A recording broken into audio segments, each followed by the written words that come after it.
রেখা পাত্রকে চাই না, সন্দেশখালিতেই পোস্টার হাতে মহিলারা। সঙ্গে থাকুন, বিস্তারিত খবর জানিয়ে দেব। চ্যানেলে নতুন হলে অবশ্যই সাবস্ক্রাইব করবেন।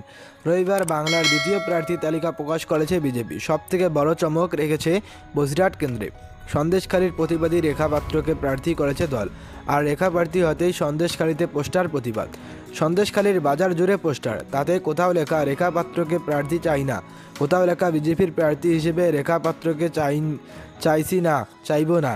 আবার কোথাও পোস্টার, সন্দেশখালী আন্দোলনকারী মানুষেরা রেখা পাত্রকে চাই না। অভিযোগ, বিজেপি কর্মীদের একাংশ এই পোস্টার দিয়েছে, যদিও পাল্টা বিজেপির দাবি এটা তৃণমূলের কাজ।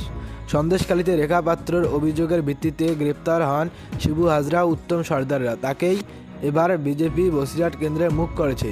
তবে রেখা এখনও আনুষ্ঠানিকভাবে বিজেপিতে যোগ দেননি, ফলে তার প্রার্থীপদ নিয়ে সন্দেশখালীতে অনেকের প্রশ্ন তুলছেন।